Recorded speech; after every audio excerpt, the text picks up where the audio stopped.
Oh, gentlemen, it's a great day to be from Georgia. Raheem Morris, gone. Rich McKay, gone. Terry Fontenot, gone.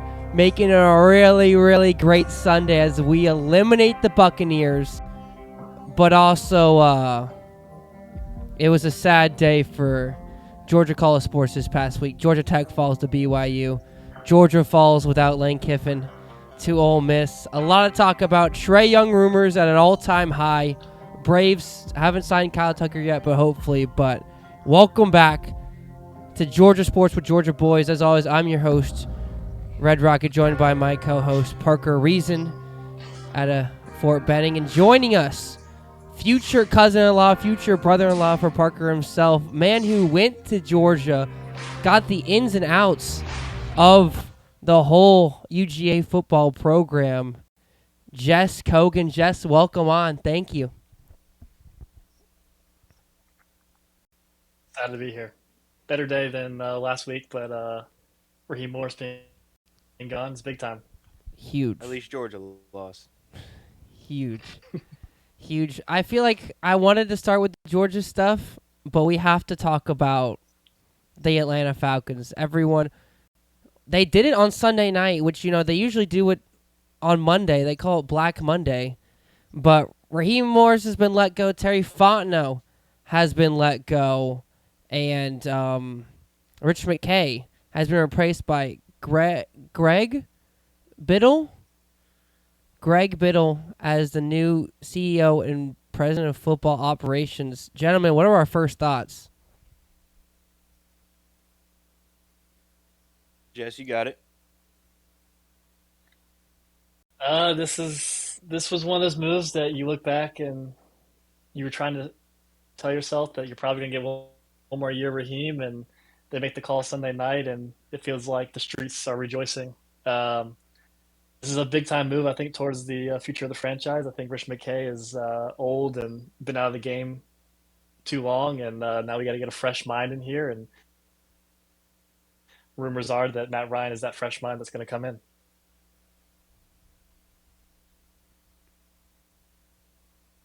Matty Ice.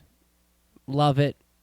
I don't care if he still does TV. Rumors are he wants to do both this and CBS. I don't care as long as he's in the building, someone who knows what they're doing. And I think it's crazy because we were clowning them for bringing in a consultant team a few weeks ago to kind of figure stuff out, but maybe the consulting team just told Arthur Blank to look in the mirror and get rid of all your bad problems. And he did. Respect to him, because honestly, I thought Raheem was going to stay another year. Same record as the division champ. If you beat the Jets, we're in the playoffs right now, hosting the Rams, who we beat on Monday Night Football. I was there live to see that, but it's a great day to be a Falcons fan, and I think it's going to be a great offseason. Parker, your thoughts? I mean, it just had to happen. If you kept him, I guarantee you it would have been another Dan Quinn repeat of his last year. He won a lot of his last few games. Everyone said we should give this guy a chance. We give him a chance, and we bust out of the door 0-5 the next year, and he gets fired after 5 games. So I think something that just had to happen. Arthur's getting old. He wants that Super Bowl, and he knows he has to take some risks right now. Firing Fontenot, I'm really half and half on it, but I can understand the move more than I don't understand it. And Rich McKay, yep. He should have been taken out back and shot in the head a long time ago. The I'm move glad that to see that happen. the move that got Fontenot fired was the Kirk Cousins Michael Penix. If I don't care which one you go with, as long as you commit the one. And I don't think it was necessarily like the Kirk signing. It was just drafting Penix after the Kirk signing. that's the problem. If they wouldn't have signed Kirk and we would just drafted Penix, I'd be fine. But especially how this draft class with that 8th pick. Yeah, especially how this draft class is looking. Like Jalen Carter, 11 sacks. Xavier Watts, 5 picks, looking like young Deion Sanders out there, bro. Defense came together, man, led the league in sacks. We got reports that there are Falcons have requested to interview Anthony Weaver, the Miami DC, and Clint Kubiak, the OC for the Seahawks. So 2 very different approaches there, but we're getting interviews early. Jess, you said you have some prime candidates. Who do you want, I guess? Who should we be looking for? I believe that the correct decision with his franchise at his current moment is to stay away from the defensive side of the ball. It seems like some of the top teams around the NFL generally have a young, new, strategic-minded offensive head coach, or at least an OC that relies on that. And so I think with going to the baseline of your defense that you have, if you can hire or maintain the defensive coordinator we currently have, the defensive staff, I think that'll potentially be a priority for this new regime.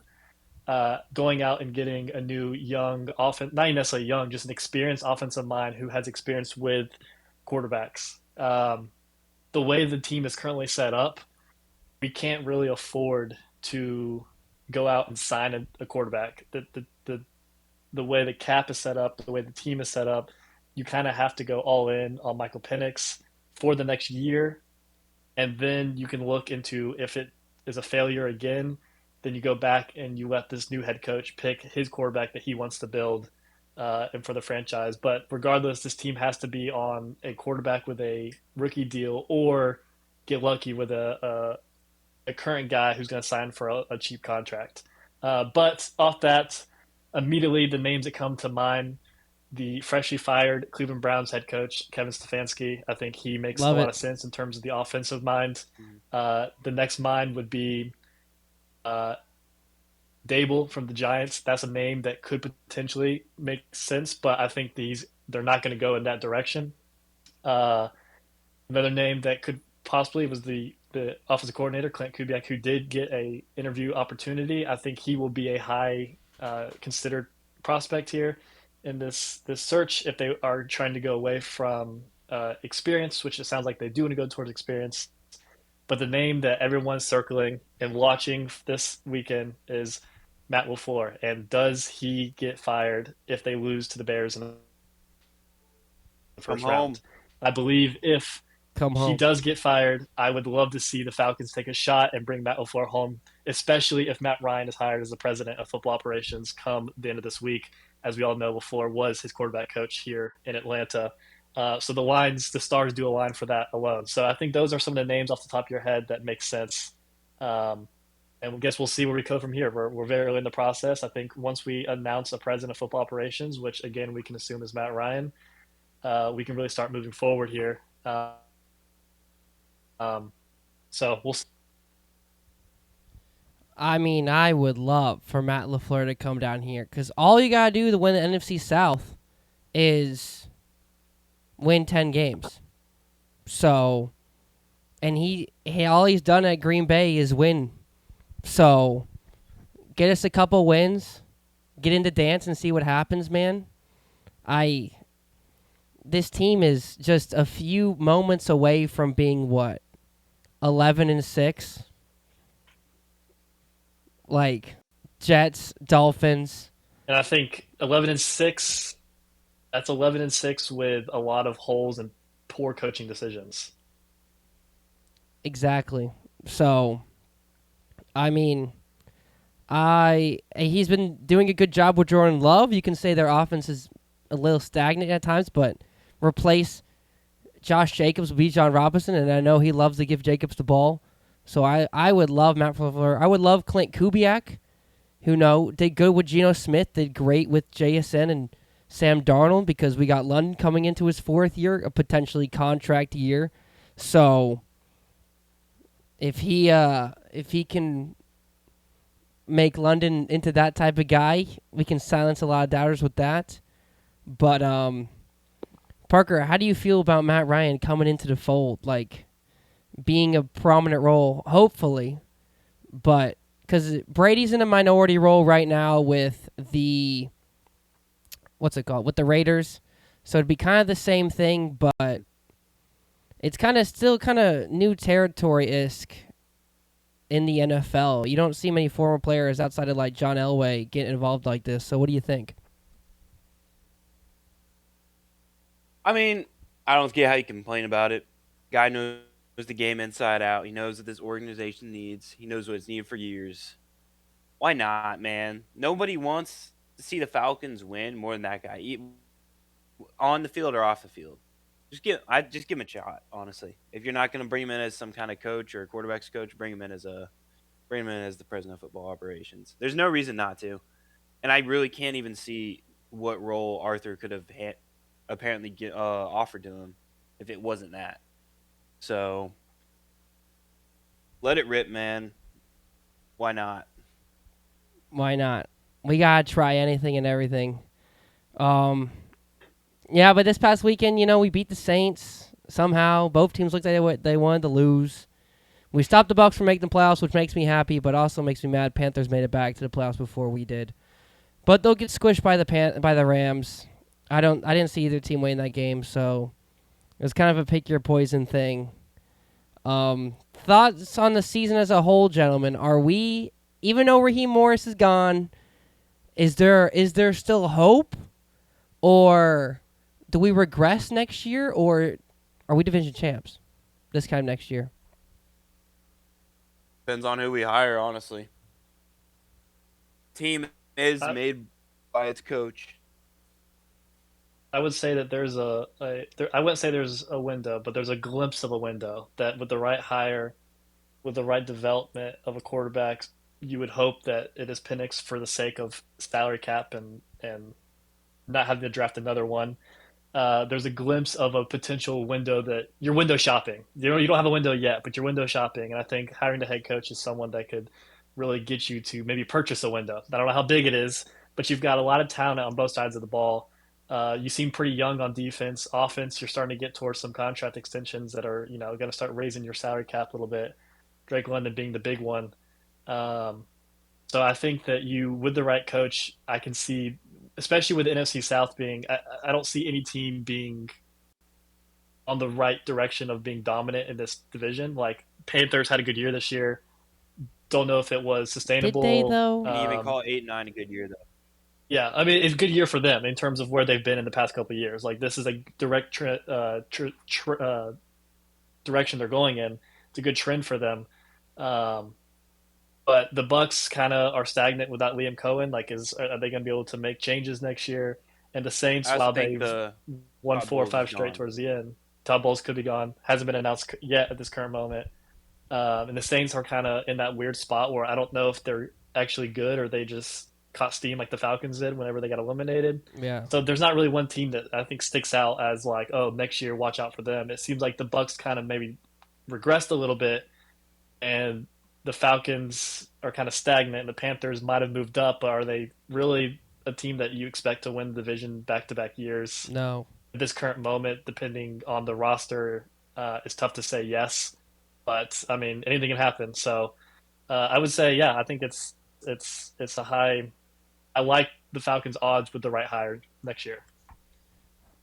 I would love for us to have a New England year this year, or a Jacksonville year, or a Denver year, where there is promise, and then they got hired the right guy, and they developed their young QB, and they got moving, and they explode. We'll see how they do in the playoffs. But I mean, I think we need to set the expectations high. I was telling Parker this. I said we just can't make the playoffs because we've been stagnant so many times.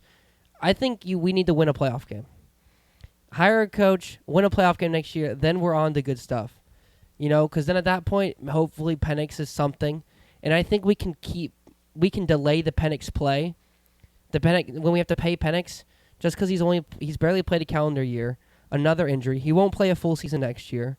Like I think we could wait after year 4, maybe even year 5 to pay him, if depending on their circumstances. But future's looking bright for the Falcons. I'm gonna take these glasses off, because now it's time to target dark times. The Georgia Bulldogs lose to the Ole Miss Rebels in the Sugar Bowl, man. Ole Miss kicks a last-second field goal to take the lead, and that was it. Trinidad legacy game. Trinidad Chambliss, man, did whatever he wanted. Georgia went up early, kind of. Oh, kind of thought Georgia was going to take control after a fumble there to go up 21-12, and then Ole Miss comes out in the second half and just could not be stopped. Jess, our Georgia alum, how does this happen? Just because, Lane Kiffin's gone. They're obviously a talented team, but, we know how Kirby is and playing a team a second time around and, coming off the bye. Was the bye the problem? Like, what's your analysis of that game? Well, first off, I think the first thing to do is tip your hat to Trinidad Chambliss. I mean, I think in that middle part of the second half, I'm not sure you would take any other quarterback in the entire world, maybe the history of the game, than Trinidad Chambliss in that 7-minute stretch from the end of the third to the beginning of the fourth quarter. It felt like no matter what he wanted, Yeah. he was open. There was a guy open. He made the right throw. He was escaping everything. So you got to tip your cap to him. He was unreal in that second half, specifically in that middle section of the second half. I think he was on 14 for 14 at a point. Quite opposite of what he did the first time he played, where he was 1-10 in the second half or something along those lines. Um, so, and to kind of piggyback off that, going back to the buys, I've been a proponent to thinking that the buys is a poor way to reward a team that wins their conference. Obviously, it's 1-7. People can point at Indiana and say, like, obviously it doesn't matter because Indiana came out and blew out Alabama, and I think that's a valid point. Maybe just Ole Miss was just better that day, better overall. I mean, it's really up to the interpretation at this point, and I don't think it's going to matter because I think we're going to expand to 16 teams this year, and it's probably going to get wiped away, would be my assumption. But if they do continue 12, I do think they need to find a way to not. It almost feels like a punishment to win at this current moment with the off for 27 days. Um, that being said, teams do have to be better. If they're going to continue to do this, teams have to be better in finding ways to outbeat that. It's really no excuse at the end of the day. But 1-7, I think, is starting to become a trend, especially with teams like Ohio State, where it's like you felt like they were the favorites to win the whole thing, and Miami maybe just came out a little more steam off the rip, and it just was too much for Ohio State. So um, I would say that's something that needs to be looked at in terms of the college football playoff if they don't expand to 16. Yeah, I mean, I don't know why the bye is such a it turned into such a problem potentially just because I mean the college football calendar is messed up anyway. So, but all those teams are kind of getting layups, comparatively. Than their first round game, and then they go in the second round. They're already kind of warmed up. So, I think it's I don't know. I think they should just go to 8. No one gets a bye. Oh, got an alert. Sources from Adam Schefter, former Browns head coach Kevin Stefanski is currently expected to speak with the Falcons I would about their head coach love Kevin vacancies. Stefanski. I would love Kevin Good. Stefanski. Maybe even as an OC. He's Kevin not my Stefanski. first pick, but if you landed with him, that's still a win. 2-time Got coach the of the year. Vrabel this year, I'm telling you. He'd be the Two-time Vrabel. coach of the year for a reason. But back Agree. to Georgia, I just don't understand. Like Trinidad's great, but I feel like the defense, man. I thought we saw them turning the tide against Tech, against Bama. I thought they were finally going to settle down, but letting up 35 plus to the same team twice a year, I just doesn't feel like a Kirby run defense to me. Now this team probably is weaker than I thought. Like Gunnar Stockton did everything. You asked of him, did they score too quick? It doesn't matter. You needed a touchdown. Like, you gotta hope your defense can stop Ole Miss eventually, right? So it's just Georgia's just gonna have to regroup, man. Hit the portal, hit recruiting. Obviously, big expectations for next year. Reigning SEC champs. Jess, is this season would you call this season a success?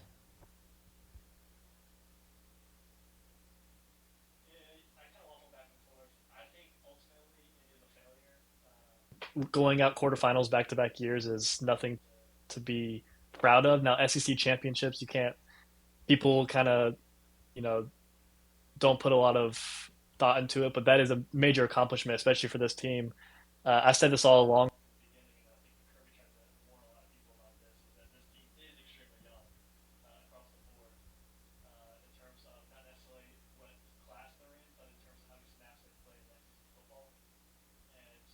I think if you looked at it, you watched it and then you watched Tennessee play other teams. So by week 4, week 5, you lost to Bama. You had a close game with Tennessee. You kind of expect this team to go 10-2, 9-3, and then they just kind of caught some steam there towards the end. Which again, I do think that potentially the bye might have exhausted all that steam that you had. Regardless, I would say it's a little disappointing. I think based on how they were playing at the end of the year, but at no point did I think they were a national championship team up until probably the Texas games when I thought they actually had a real shot of winning the national championship. So it's hard to call disappointment when you would have been excited to get to that point anyways. But I think when you look at the game that they played against Ole Miss, you feel like you should have won that game 9 out of 10 times, and they found a way to lose it, which is something they didn't do at all this year. Um, so it's going to be a Yeah. tough pill to swallow looking into who you might potentially be losing in terms of high level players. But you got to look at who is returning, and it sounds like a large majority of this team will be returning with a lot of experience coming in as freshmen or sophomores or redshirt freshmen. So I would imagine this team is going to be kind of paraded as a top 3 team preseason poll here. Yeah, a lot of Gunnar Stockton. Very kind of had questions coming in.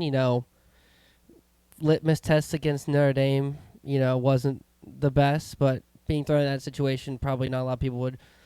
So there's definitely highs. I mean, SEC, I believe next year will be fairly weak, and it was kind of weak this year in hindsight, but I think it'll be a little weaker. I don't think Ole Miss will look the same.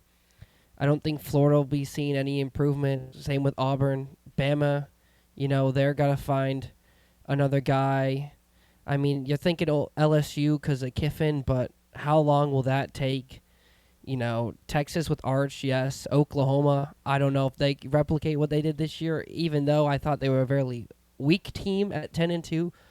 So, I mean, if any Georgia's conference to lose next year, in my opinion, unless, Texas doesn't play Ohio State in week 1 or something like that. A&M, I think it was a nice story for them, but they got out-bullied. They didn't have a real tough schedule. But let's talk about a team that is losing quite a bit. Georgia, man, fall in the final seconds in the Pop-Tarts Bowl to number 12 BYU. It was an interesting game. 'Cause Georgia Tech, it's just like I went to the Monday Night football game where the Falcons played the Rams, and I took my girlfriend there, and I said, this is the most Falcon game you'll ever see. In total control, and then they try to lose the game, and then you just don't know what happens because the game starts in the fourth quarter. That's quickly becoming Georgia Tech under Brent Key a little bit here. They looked dominant in the first half, and then let BYU come back down and win it. And, of course, Tech had a chance to win, but Haynes King Parker probably had the worst drive of his career. That final 2-minute drive, it was kind of embarrassing. It was. I'll say this: Brent Key likes to talk his smack, say this, say that, but sometimes, man, it's really on you. That was. I'm grateful for everything he's done with the program. That was one of the worst managed final drives and probably game I've ever seen from you. And then Haynes, yeah, that was a pretty bad final drive, but you can't forget that that 4th and 15 throw, man. That was insane. And he put the ball right in the guy's hands. It was a little high, but that guy did drop the ball. So I don't want to blame Haynes completely, but there were a lot of times where on that final drive he should have just ran it. He should have ran it, and then instead of 4th and 10, it would have been 4th and 3. Hell, maybe even a first down. So it was just, I think, miscommunication, poor decisions, and that came down to it. I didn't expect to beat BYU, but you were, again, just like the last 4 or 5 of the games we lost at the end of the season, it's just disappointing because you know that you should have won. You know you should be an 11-2 win team. You know you should have been in the ACC championship. You know you should have been in the playoffs. And I think Brent just needs to kind of look at himself and realize a lot of this is on him. For as much good as he's done, he's also shot us in the foot quite a few times. We should have been the 11th seed playing at Ole Miss with a chance to win. I mean, Tech can play with anyone, man. Look at the Georgia game. I mean, they put up a good fight there. They can be physical when they need to be. They were physical against BYU. They just that just the offensive drives there in the second half Our were just defense terrible. was abysmal in the second half. Defense was abysmal in the second half. Throwing all over us. But Haynes King, man, will he be remembered as an all-time GT great? I would have to think so. I mean, he's all-time Georgia Tech touchdown leader. It's just like I hate it because he truly is one of the most talented, best players we've ever had, and we can't take that away. But when you look at all the Georgia Tech greats, they've won beating Georgia. Yeah. Most of them have at least had like a 10-win season. Hamilton, Thomas. It's just he has all the stats to say he's the great. But where was that win against Georgia? Yeah. You know, What are his accolades? Where was the bowl win? He didn't beat Vanderbilt last year, and he didn't beat BYU this year. Like, what can you truly say he fully accomplished at Georgia Tech outside of some really good stats? And I hate saying that because he's probably my favorite Georgia. I don't want to say he's my favorite Georgia Tech player of all time, but he's dang near close. So it really just sucks. Because if he beat Georgia just once, whether this year or last year, easily all-time great. If he would have beaten BYU, I'd say, yeah, he's up there. But I don't know, man. Which sucks because I know Haynes King put the fear of God in Georgia fans. It's just he's got no accolades. That's what stinks. In a very winnable ACC. Not his fault. Yeah. That one fumble against Georgia, that should have been a targeting call. You know, and we went on to lose the game. But moving past that, and then, you know, Vanderbilt, he tried everything he could, and the team just would not rally. BYU, he tried everything he could on that final drive, except for the running. I don't know why he didn't just run the ball. But and then get against Georgia this year. The only thing Georgia was able to contain was him, which was our entire team. Because we can't function without him. And he was given no help. Not a single bit of help all year. Which brings me to the change aspect. Haynes King's gone, graduating. We'll see him on LinkedIn. Buster Faulkner goes to Florida, followed by confirmed Aaron Philo will be going to Florida. Will he be the starting QB? I guess right now he is. No, not even the Florida fans want him. They're literally saying send him back. We don't need him. We're going to be paying this guy to be a backup on our bench. Yeah, he had some good games for Tech, but like that doesn't make him a bona fide star. Just because Boston wants to, you know, vouch for him and say he's good, that like they got guys on their bench who they think that are already better. You know, they don't want him. Same thing with Stockton. Who wants a 5'10" little twerp who has 400 yards and 1 touchdown over 2 years? You would have had a spot with us. Yeah. You're lucky to have a spot with any other D1 team in the nation. But no, I'm going to go play for the Florida Gators. You know, I'm such a valuable player. They want me. Now we got Isaiah Canyon, who is seeing everything falling apart. I'm at the point where, well, the entire team's gone. Do I even blame him for wanting to leave? I mean, he's good, and people are saying he's going to be playing on Sundays. I don't know. There's some spurts during games where I'm like, what route was that? You dropped that? You know what I mean? In a historic I think just because he's like 6, yeah. In a historic Haynes King season, he didn't get over 500 yards. I think because he's just 6'4", 6'5", a lot of people overrate him, but like, I feel like this was his breakout year, man. Him and Philo should have been like a top 5 duo in the nation. Under, you know, I guess Buster wouldn't be there, but if Buster would have just spent one more year here, we could have retained everyone. Could have hopefully had another 8-9 win season. Buster could have proven himself as a head coach candidate. Go somewhere else, but no, he just wanted to be SEC. Yeah, I hate to see it. But we bring in George Godsey to be.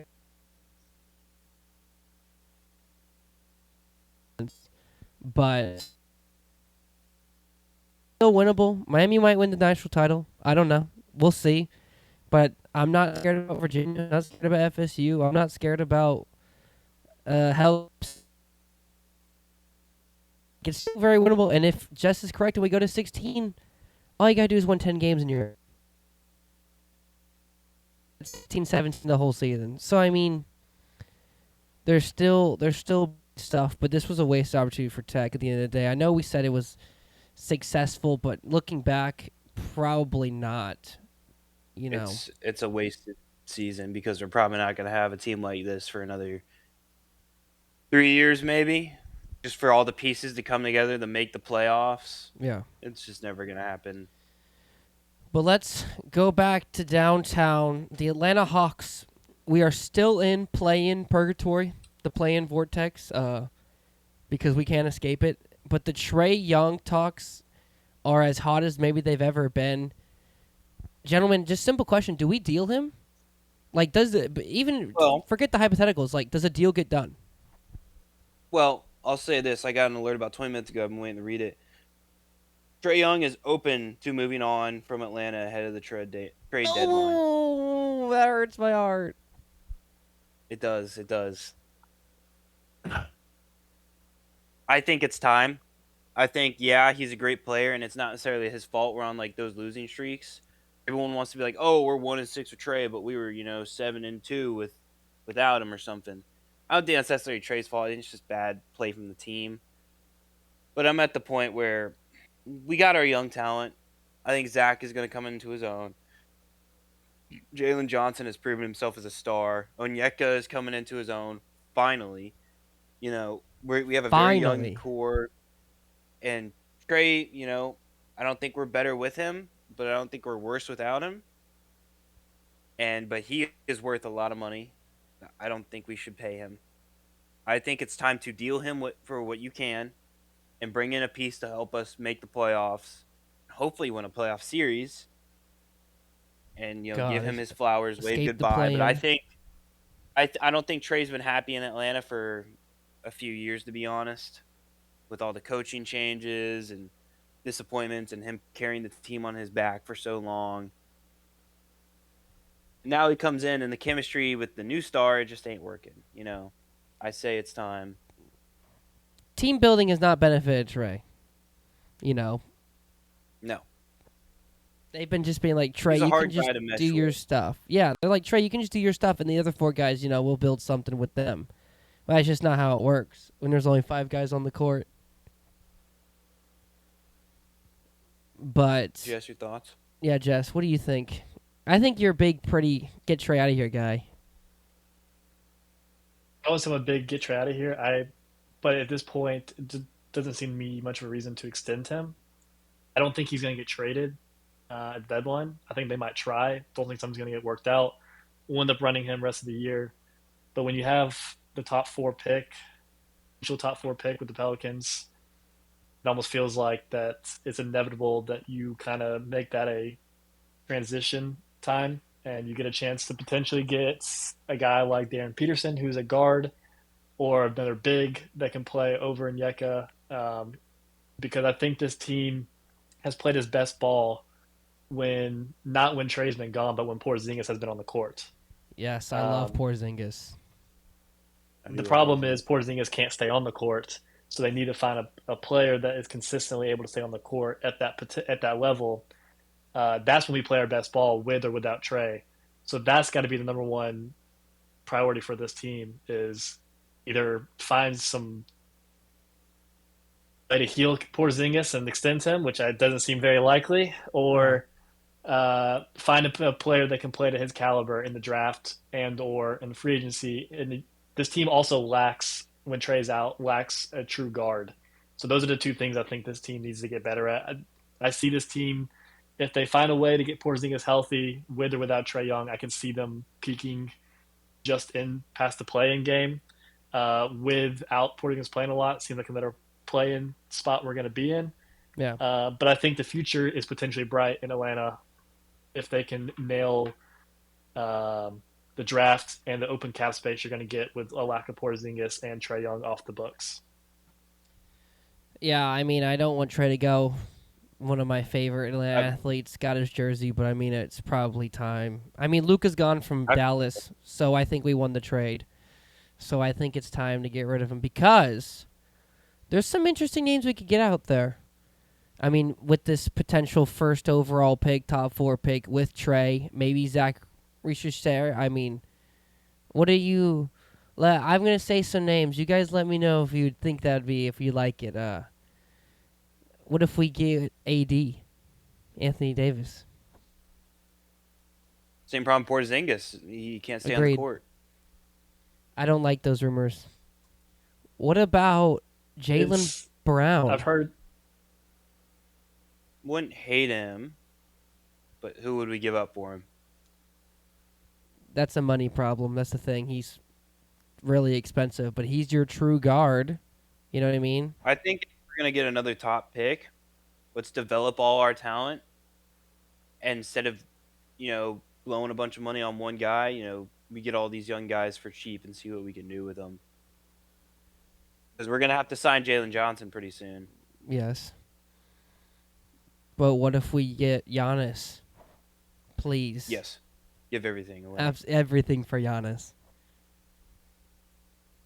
Because He can play on the court by himself. He's got 7 more years. Giannis is the guy that could just help us play just enough defense, and then we can win the East. The East is not scary. Never is scary. Give up Trae Young and some other things. Get Giannis in, just him. a quick correction. Jalen Johnson is signed till 2030. Oh, I amazing. did not know that. Thank you. Amazing. Yeah. So and it's a good team deal. So this when they talk about the Falcons with their window shopping, I think the Hawks might be at the checkout line with the right moves here because I think with Jalen Johnson's contract being fairly team friendly, it's only $30 million a year versus I think Trae's over 50, just over 50 if I recall. Does that sounds right? So it seems like an opportunity to build on a potential all-star player and Jalen Johnson. But yeah, I think the like you guys have mentioned, the who we go to next is really going to be important because they seem like you have a good baseline of players that are signed to 2 or 3 deals at good deals, and maybe you got to go and make a splash at some point. I think you do have to make a splash at some point. I know we have the Bucks first round pick, and if they're looking to get rid of Giannis and want to tank, that pick is going to be pretty enticing for them. That might be a dream, but it's there's a lot to like about both situations in Atlanta right now. The Titans will interview Raheem Morris for their vacancy at head coach. Take him, Tennessee. Enjoy being terrible like you have been the past, 3-4 seasons. Enjoy Raheem Morris, man. Enjoy not calling timeouts. Enjoy finding a way. Finding a way off a cliff if you want to hire Raheem Morris. Enjoy developing your young quarterback under him. Yeah, good luck, Cam Ward. I'd ask for a trade. I mean, the Hawks, bro, the problem is we don't have an identity, man. We can't close games. We don't know what we want to be. All-NBA Jalen Johnson's doing his best, but when guys are on and off the court, that's the problem. I think we need to make the NBA season shorter. 60 games. Mm-hmm. 60 games. Maybe Porzingis would get on the court a little more. Games don't mean as much anymore. Oh, we lost. All right. Yeah. It just doesn't they don't make me care, especially when Trae's not playing. Because it's the same it's the same mediocre crap. Why am I going to go watch an NBA Christmas game that doesn't mean anything, whether one team wins or one team loses because we have 60 more games to play, when I can watch an NFL Christmas game? Why the NBA is dying. And I know in the East, all we have to do is go 500 and we're we're the 7th seed. That's all you have to do. Just win 4 games over 500. We're the 5th seed. But yeah, the Hawks, bro. I want them to be good, man. I want to and it's wide open in the East, bro. The Pacers last year got hot and made it. All we have to do, 2021 when we went on the run, we were hot. We beat the Sixers in 7 in their court. We beat the Knicks in 5. We took the Bucks to nope. We took the Bucks to 6 games. I mean, probably could have taken them to 7 if Trae doesn't get hurt in Game 6 potentially. But I'd definitely be okay with getting rid of Trae Young, the first overall pick this year, Ricochet for a Giannis. I would love that. Because I know what Giannis is. I don't know what this young guy could be. And busts in the NBA scare me. Not as much as the NFL, but in the NBA, busts scare me just because there's so less wiggle room. Because they're 1 of 5 on the court. And I'm not saying the number 1 overall pick. Yeah, I'm not gonna say Ricochet's a bust just because we drafted him when he was 18. People need time to develop. Just look at Jalen. But I don't like the direction he's going. I feel like he was developing though, and he's really stalled out. Because there was a time I was like, wow, this guy, everyone saying we're idiots for taking him number 1. He's really balling right now. I remember a point last year where I could say that. Now it's just, I don't know. I don't really like where his development is going. I just don't know if we know how to use him, unfortunately. But yeah, man, talked about it a lot here. Anything else you guys want to get out about Georgia sports? Parker, you want to recap the Georgia bowl games because we had some teams. Yeah. Georgia Southern came in, said it smells like bitch in here because they're the only guys that won a bowl game in Georgia. Let me check it out. Which I hate. I hate they got matched up with the team that didn't even qualify for a bowl game because people were opting out. But a win's a win. Yep, Georgia Southern beat App State. Another team in their conference because that's what bowl games are. Yep. Yeah, the 29-10, pretty convincingly. Last game for their quarterback, who is being crystal ball Georgia Tech right now. So we'll see about that. Kennesaw State. They got squished. They had an impressive season, but they Western did Michigan, not end it very well. The magic ran out. At least they won their conference championship. But hey, we'll 10 take that. 4. Well, it's good for the state. It's good for the state, bro. Being in D1 for 2 seasons, doing this in basketball and in football, good for them. Mm-hmm. Yeah, I mean, it's only getting bigger. They could definitely run their conference in the next few years. That Conference USA is wide open. But the portal, man, is just going to snatch them up. Did you guys hear 1/3 of the players in FBS are in the portal? Ridiculous. Yeah, what's the exact number? It was insane. It's like 4,500 or something like that. Probably more now. Or probably less because people are portal committing. News for Georgia Tech. There are coaches literally saying, minutes ago. there are coaches like coming out and saying, like, for the good of, like, just so y'all can play, not even counting money, just so, like, a lot of y'all can play, like, just go back to your teams. Because you're not even going to get money at this point. You're just not going to be able to play because no team's going to want you. You're not going to get snatched up. Every player thinks there's some desirable, amazing guy. Bro, if you have no film, why would as a coach pick you up? For depth reasons at the very least. Midget. Tech picked up the Alabama former 5-star from Alabama about 2 hours ago. I did see that. We had another guy too. He committed to us, and he's currently on a visit to Georgia right now. He actually never made it to Georgia, but yeah, he. I love college football. Was that the Alabama defensive back? Yeah, defensive back and wide receiver. Jalen McCobway, I think that's how you say it. Hey man, I'll take it. Maybe.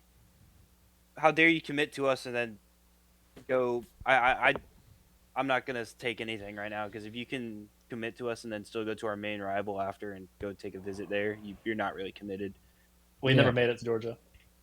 Yeah, what happened with that? He was supposed to go and then committed instead of coming in. Interesting. We take those. I'll hold my tongue on it then. Right before we go, gentlemen, let's do some real quick game predictions for this weekend in both sports. Miami at Ole Miss. Who do you have winning?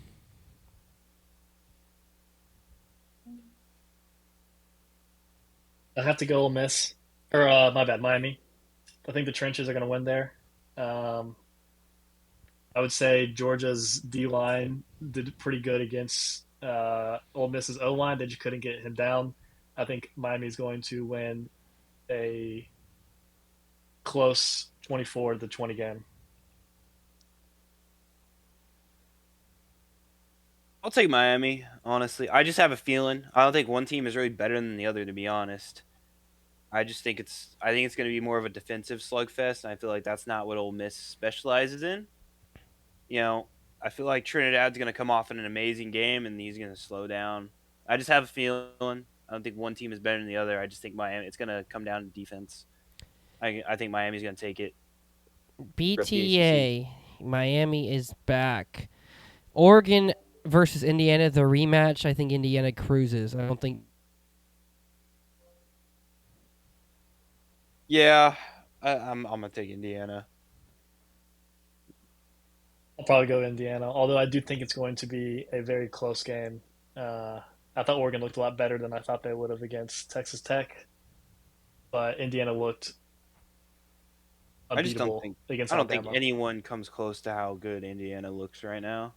Yeah, Indiana. Talked about the rematches earlier. with the Georgia Ole Miss rematch, this is another rematch that was a 10-point game prior. So Yeah. I think And it's going to I'm come yeah, down. It's going to be a close game. Yeah. and I'm usually the one who says like, it's hard to beat a good team twice, but I truly feel like they're just gonna absolutely wreck. I think they're gonna cruise their way and they're gonna win the national title. They're looking like it. Super Wild Card Weekend. Packers 7 seed at Bears 2 seed. I like the Packers. I think it's hard to beat a team twice, let alone 3 times. I think Jordan Love and the boys win, and we don't get Matt LaFleur, unfortunately. I'm gonna go I'm going to be Bears. Bear uh, down. I'm gonna go Bears. I just had a feeling. I want to be selfish and I want Bears by 30. I want it to be embarrassing. Number 6 seed Rams will beat, or number 5 seed Rams will beat the Panthers as the 4 seed in Carolina, correct? 60-0. I Yeah, I truly don't see hope it for the being biggest close. belt to ass performance 41 in to the history of the negative sport. 2.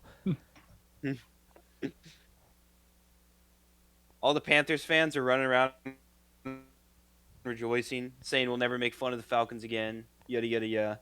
Bro, I don't care. We didn't do it for you. I hope it's like 60-0. I've been telling my Bucks friends that we saved y'all from embarrassment. Stafford's going to come out and throw for 60 tutties in this game. He's gonna be pissed. Bryce Young He's is gonna lose the MVP. He's trash. gonna be pissed. Bryce Young is He's gonna be trash. pissed off losing that MVP. Number 7 Chargers at number 2 New England. Chargers might be spicy here, but it's Drake May and the Patriots. First question for me is Diggs playing, or is Diggs behind bars? I don't Mm. know. Is he? Oh, Does you anyone know? know, I'm actually legitimately asking. you know, Cardi can afford bail. That boy's playing. Let's see. I think I'm gonna take the Chargers here. I think the Patriots. I don't want to call them overrated. I think they're a really good team, but I think that they've peaked maybe a little early with a weaker schedule. And Mm. I think especially if Diggs is not playing, I like Harbaugh to hardball them out and grit their way through a win and win like ugly 17-13. Yeah. For me, Brett can attest this. I've been the biggest Herbert supporter since day one. But until the guy shows me he can win in the big moments, I'm gonna take the safe option, go New England. I need him to show me just once in his career. He's been in what 5-6 years that he can win the big games. If if he can do that, I might ride with the Chargers till the end. But He's I got just the don't think he weapons. can. Let's see if I don't they'll know if he block can. for him. There's no Texans, excuses this year. yeah. Texans go to Steelers on Monday night. Steelers apparently have won every Monday night game for 23 years straight. And I think the streak will continue. CJ Stroud's overrated. Give me TJ Watt and the crew. Steelers. I think that defense buckles down and does its job and makes up for any struggles the offense has because the Steelers' offense does not look good. It's going to be a defensive slugfest either way, but I'm like, give me the Texans. Streaks are meant to Yeah, end. this game might be 12-9. I'm not really sure. I'm gonna Um, say 6-3. Maybe throw a safety in there somewhere. I I want to go with the Texans because they're the hottest. I feel like they're one of the hottest teams in football right now. Yeah. I think I'm gonna go with the Steelers. I think Tomlin Mm. gets a little bit of bounce Credibility back back. here and Yeah. pulls one out. I think A-Rod's got some magic left, and they'll be playing the number 2 seed because the 2 best games we have left, Bills, Jags. Jags have had a great year, but these are Josh Allen's playoffs. This season was built for Josh Allen to Oh, make it to the Mahomes. Super Bowl. So I think Mahomes. the Bills beat the Jaguars. Yes. This one's good. This one's gonna be a good game. I think it's gonna be the best game by a long shot. I think this game has a chance to be a high-scoring affair here. Um, I'm gonna go Bills. I think the Jags again might have peaked a little early. I think the Bills have been there before, and they've for years we said that all Josh Allen needs to do is not play Patrick Mahomes, and this is a chance to prove it. So if they do lose this game, a lot of questions and Buffalo after this, but give me the Bills. It's interesting. Liam Combs done a lot of good things for this team in his first year. He's truly unlocked Trevor Lawrence's potential, but this is the Bills, MVP Josh Allen, Mm-hmm. no Mahomes. Mm-hmm. It just feels like destiny. Mm-hmm. Which is exactly why Trevor Lawrence legacy game incoming. Give me the Jaguars. This is Clemson T-Law we're seeing right now. And Clemson Travis Etienne. So, and I think the game of the weekend, because I honestly don't know who's going to win. Niners at Eagles. The Niners with the enemy, Kyle Shanahan, and Christian McCaffrey, with the Eagles who don't know how to play offense, don't know how to coach teams allegedly. Fans hate their team, but they're the reigning Super Bowl champions, and they won 11 games somehow. Those fans are spoiled. I want to say Eagles for my boy Tush Push, but I can't say 49ers because of Kyle Shanahan. I think the Eagles' defense stops McCaffrey, and I think Jalen Hurts does enough, and the Eagles beat the Niners. I got Niners. I think they roll. They Wow. roll. They think they roll. I think the stadium gets bombed and there's no winner. That's the best outcome for man. For But mankind. assuming that doesn't happen, I think the Eagles are putting it all together. And maybe just my hate for Kyle Shanahan's coming in here. I think the Eagles will take it in a defensive. I think it's going to be the worst game of the week. Either this or the Steelers and Texans game. So I'm gonna go with I'll go with the Eagles. I mean, the Eagles are. Jalen Hurts is taking this team to the Super Bowl twice, and I think we're overlooking that. And Brock Purdy, Purdy he's is also on been a to roll, Super though. Bowl, so when he's hot, and McCaffrey, the second best running back in the NFL behind Bijan Robinson, obviously. So I truly think it comes down to quarterback play. What Brock Purdy are you gonna get, and what Jalen Hurts are you gonna get? But we forget the current trend we're sitting in, and that is the Philadelphia Eagles win Super Bowl, lose in first round, win Super Bowl, lose in first round. This could be 4 years in a row that trend has happened. So we're looking for the fifth.